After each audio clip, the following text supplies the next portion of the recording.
Hi guys, this is Mrs. Miller and I'm going to go over the team test from chapter 1, the team quiz from chapter 1. It was from September 17th and this is question number 1. For the following graphs below, write the domain and range. I'm going to use interval notation because that's what I want you to use from here on out. And you can see in the first part of the question, I have identified the two ordered pairs.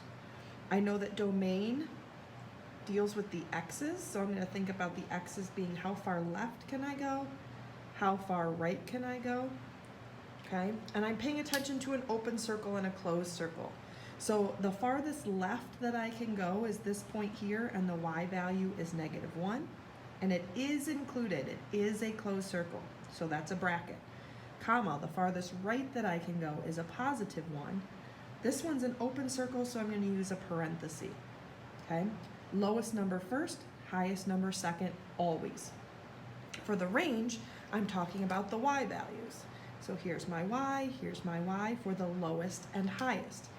The lowest, closed circle, highest, open circle. So if I want to think of the y-axis, if this gets really confusing, I would just highlight the ordered pairs. So the lowest is -1. It is included, it does have a closed circle, so bracket.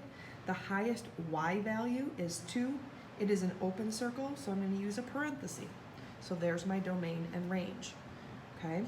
For the parabola, it's a little bit different because when I'm saying, well, how far left can I go?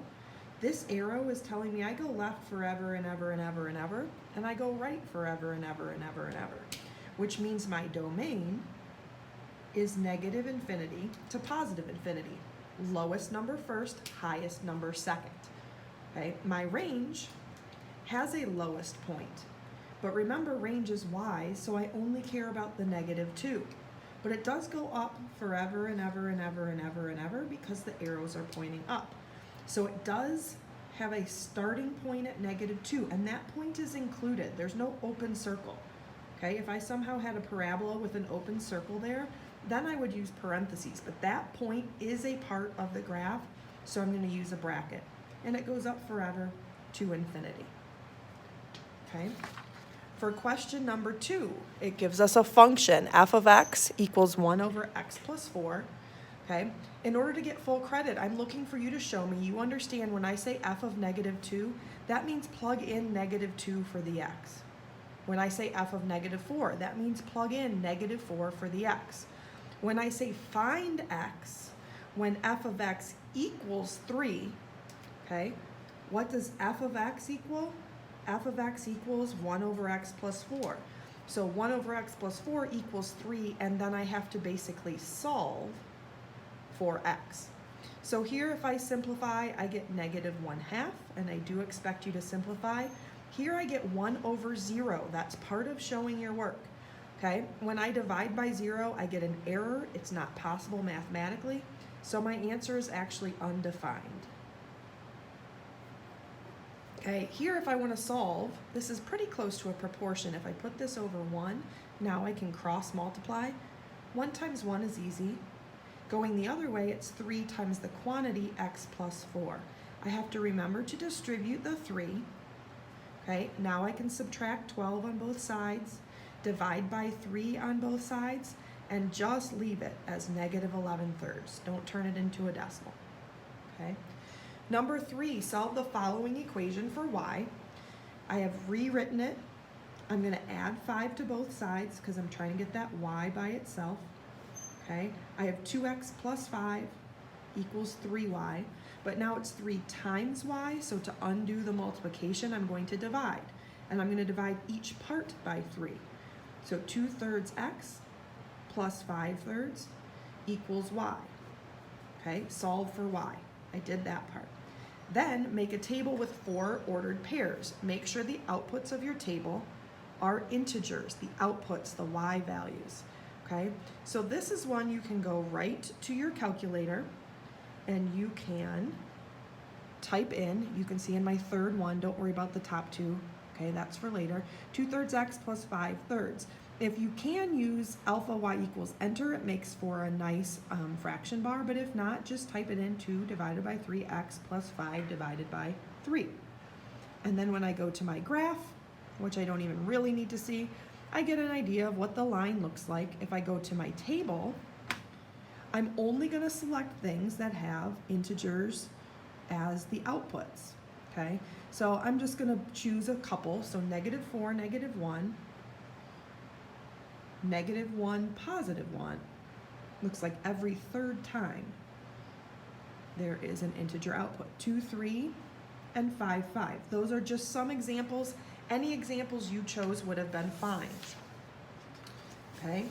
Number 4, determine the points of intersection of the function. For this question, we wanted you to use your graphing calculator. Okay, so I have already typed in f of x as y1, g of x as y2, and I'm graphing it. Maybe. Make sure I'm highlighted. There we go. Now I'm graphing it. I see a parabola, and I see a line. But I can see the line that crosses there, but I can't see where it crosses over here. I want to see higher up on the graph. Up is the y-axis. Higher up is going to be a y maximum. If it was down, it would be a y minimum. So I'm going to go to my window, and I'm going to make my y maximum bigger. At some point, I'm just guessing here. I'm going to try 75. I'm going to look at my graph. Here's the parabola. There is the line. So now I can see where they cross. It is okay for this, oh man, that's not very straight, to sketch. Okay, there's my parabola. There's a sketch of my line, okay? I've got one intersection point on either side. Now remember, I can go to the table, or I can hit second, trace, intersect, number 5. And I'm going to move to the left so I'm close to that intersection. My cursor's close to it. Hit enter 3 times, and it's going to tell me -2, +24. Okay? This one over here, same thing. Second, trace, 5 for intersect, move to the right until I'm close to that intersection. Hit enter 3 times, and my point is 3, 9. Okay?